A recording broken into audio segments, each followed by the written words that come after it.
Hello everybody, it's been a while since I've done a video for this channel, so I thought I'd give you an update as to what's been going on.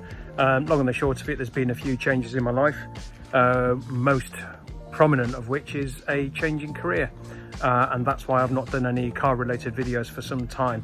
However, today I'm going to introduce you to my new car which fits in with my change in career. What's my change in career? For the last 18 months, I've actually been working as a driving instructor. So for the first year, I worked for a large national school. About 6 months ago, I made the decision to go independent, and I therefore needed to choose a car of my own. What car was I going to choose? Well, after 21 years in the motor trade, I could have chosen anything. Audi, Volkswagen, Alfa, you name it. I could have had what I wanted. So without further ado, let me introduce you to what is behind the camera, the car that I've actually been using for the last 6 months. So today's video is about the car and how it's actually been for me.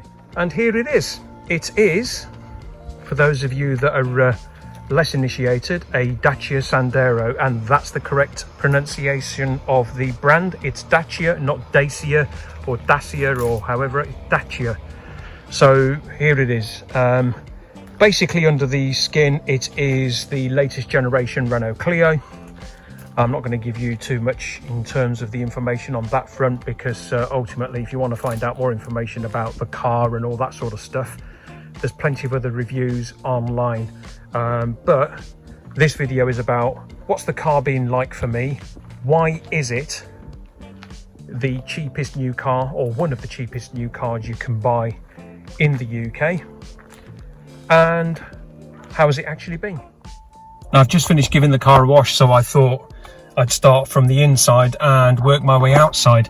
Now, I've been using the car regularly since the end of March, and in that time I've done just over 15,500 miles. So that's a lot of mileage in 5 months.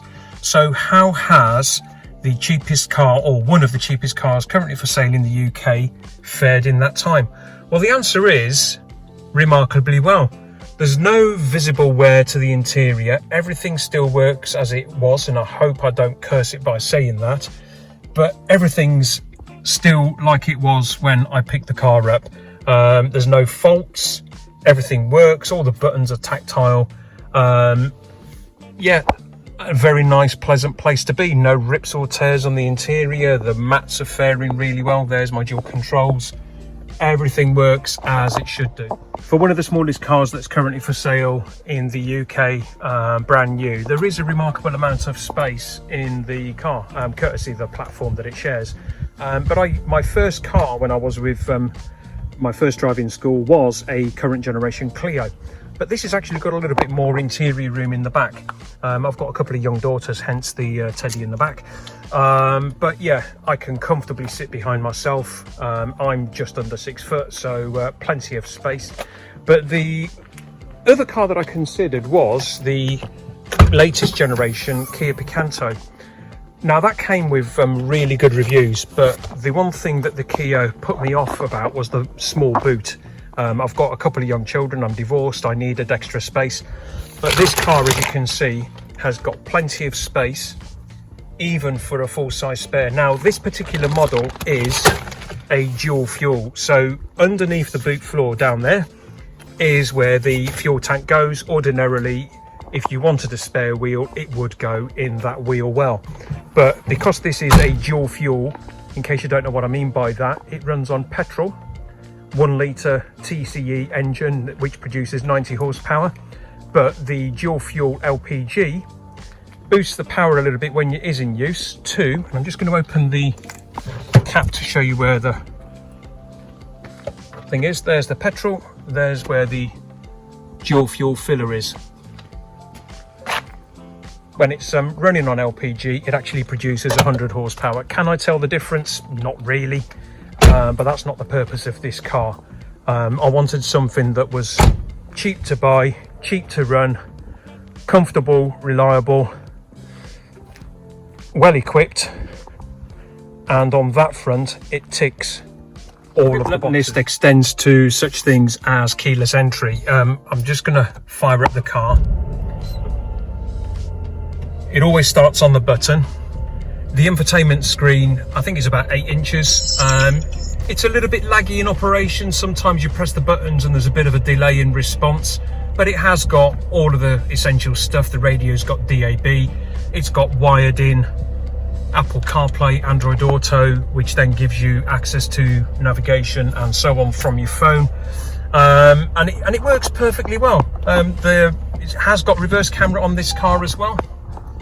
The resolution on the screen isn't the best, and the location of the camera is quite low in the bumper, so when when it rains it can get dirty quite quickly. But on the whole, I'm really happy with the car's operating. So how have Dacia managed to make a car this cheap, that's this size and that well equipped? Well, they've got to save money somewhere. The material quality isn't the best.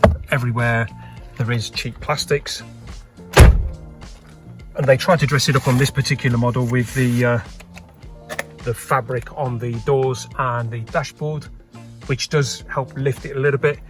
But look, you know, you pay your money, you take your choice, don't you? The car is perfectly acceptable for the money. If you're expecting sort of £30,000 worth of material quality in a £15,000 car, you're just not going to get it. But everything, as I said, still works. It still holds up.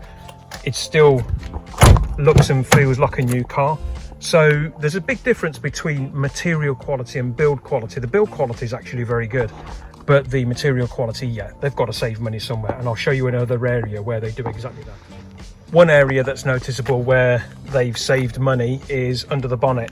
I mean, you haven't got things like painted panels, even to the extent that, I don't know if you can see this on the camera, but the wing painted, the inside of the wing not. And I just thought that was a bit bizarre. I mean, if you're going to paint the wing, why edge it along there?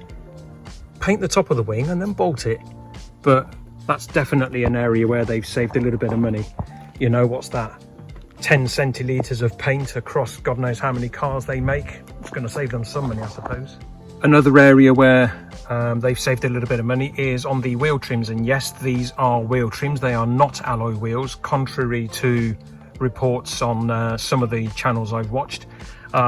These are a 16-inch hubcap, which is removable, but you can see paint flaking off all around the wheel trim, and that's not from jet washing. The first time I washed the car by hand, the paint started flaking off. All 4 wheel trims are the same, so I think it's fair to say that this car's got more flakes than Cadbury. Another area where you can see evidence of cost saving is in the boot. The panel here is the only bit of plastic, just because they need to provide you with some form of handle to close it. I'm surprised they didn't just give you a B&Q style pull handle down here. But you can see lots of exposed metal inside the tailgate, and on the slam panel itself, exposed metal there. Because, as I said, I've got young children, Dacia actually do provide a boot protector as an accessory, and that comes with a flap that folds over to help protect the edge of that slam panel and the boot lid itself, the bumper itself. So yeah, that comes in very useful. There are a range of decent accessories. By the way, the spare wheel that's in the car I actually bought from a breaker off eBay, so I got that whole thing, wheel and tyre, for just under £200. So there you have it. That's just my very quick introduction to my new car, Dacia Sandero. This model is the, as I say, the top of the line that you can get in the Sandero. They then do the Sandero Stepway, which is available in an even higher trim, but in the regular Sandero hatchback, this is the top line model that you can get. It's been a great car. If you want something that's comfortable, well equipped, reliable, economical, even as a driving instructor, I'm getting a regular 48 to the gallon out of the car, which is really, really good. On a long run recently to Blackpool and back, I averaged 56 to the gallon doing motorway speeds. Yeah, so comfortable, reliable, economical, well equipped. I'd highly recommend one of these. It is a great car for the money.